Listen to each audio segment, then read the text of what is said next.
오늘 또 산을 찾았습니다. 비가 오랫동안 내리지 않아도 입구는 풀들로 무성해서 헤쳐나가기가 쉽지 않은데요.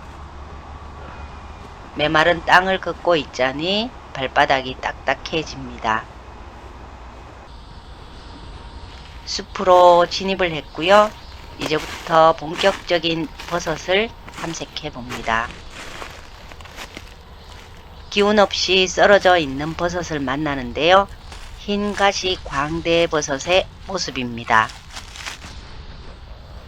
갓 표면에 뾰족한 가시 모양의 비늘이 남아있는 것이 특징인 이 버섯은 독버섯으로 분류되어 있지만 일부 지역에서는 닭다리 버섯이라고 부르며 데친 후에 우려서 식용을 하기도 합니다. 가뭄으로 통통해야 할 줄기가 가늘고 힘이 없고요. 가시 피기 전 흰가시 광대버섯은 모양이 꼭 닭다리를 닮아 있습니다.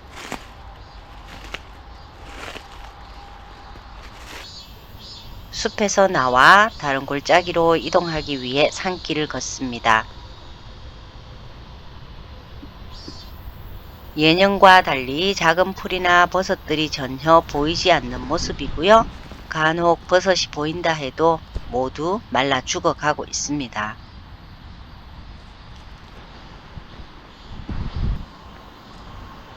바람이 조금씩 불어와서 능선은 시원한데요. 조금씩 나뭇잎이 흔들리는 모습만 봐도 기분이 좋아집니다. 이대로 비가 내려준다면 좋겠지만 자연이 하는 일이니 그냥 순응해야 합니다.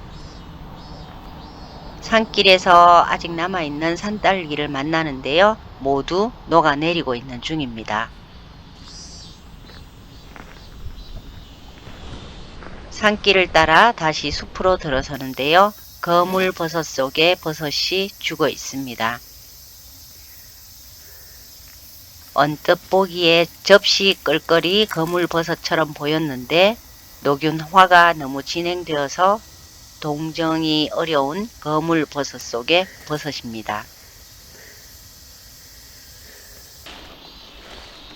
다시 숲을 탐색하고요. 휑한 숲을 보고 있자니 마음이 아픕니다. 풀들은 살아남지 못했고요. 나무들도 힘겹게 수면을 이어가고 있는 느낌입니다.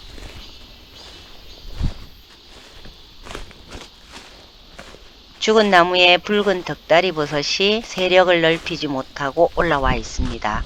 어린 덕다리 버섯은 채취해서 먹으면 닭고기 냄새가 난다고 해서 식용을 하고요. 성숙한 덕다리 버섯은 채취 후 말려서 국물용으로 사용합니다. 산을 자주 다니다 보면 자연의 변화를 아주 많이 느끼는데요. 계절을 역행하고 올라오는 해가 있는가 하면 자생지의 위치가 바뀌는 경우도 요 몇 년 사이 허다합니다. 식물의 생태계가 바뀌고 있다는 증거로 보입니다. 역시 골짜기에도 습기가 없습니다.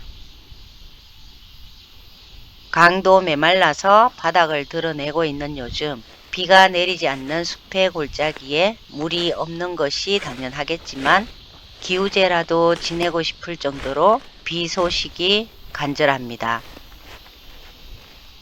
적당한 비가 내렸더라면 골짜기를 따라 꾀꼬리 버섯을 포함하여 다양한 버섯들이 올라오는 곳인데 많이 안타깝습니다. 언제인지는 모르겠지만 자실채를 밀어 올린 졸각버섯도 메말라 버렸고요.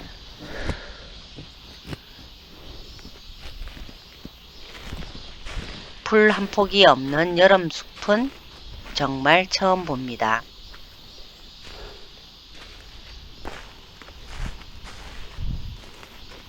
나무의 수분을 자양분 삼아 개떡버섯이 자라고 있는데요. 식독 불명의 버섯이기는 하지만 산림청에서는 청정 원료 생산에 활용할 수 있는 바이오 소재라고 발표한 걸 본 적이 있습니다. 버섯 탐색을 포기하고 영지버섯이 나오는 구강 자리로 가봐야겠습니다.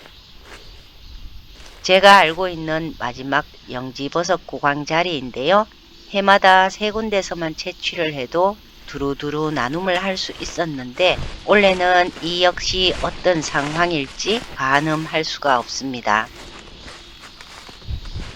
나무의 수피가 벗겨져 곧 쓰러질 것 같습니다. 나무는 성장을 하면서 스스로 오래된 수피를 버리기도 하지만 나무 안에 수분이 부족해 줄기 조직이 수축하면서 균열이 생기고요.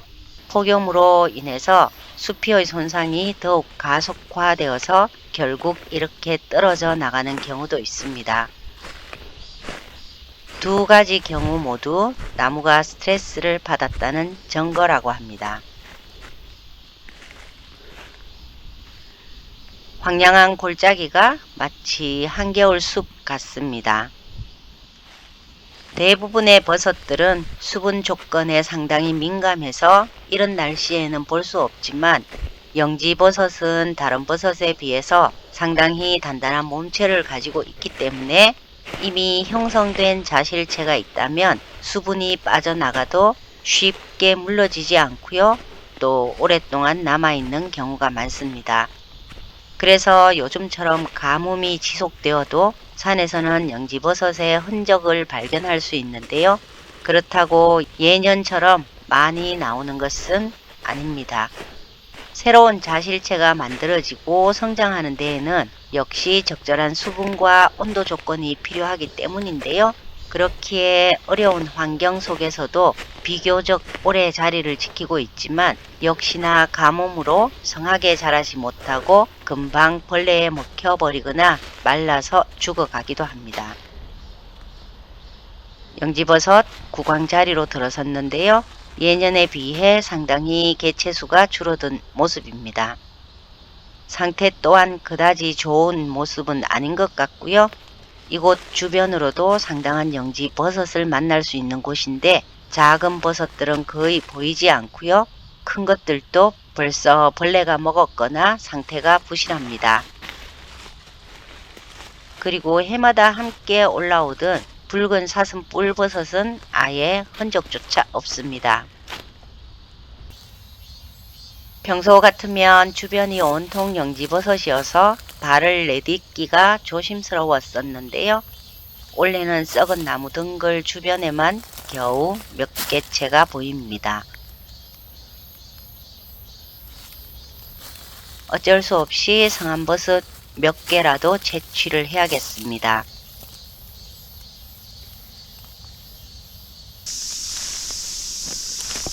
이곳의 영지버섯은 그나마 상태가 조금 나아 보이는데요.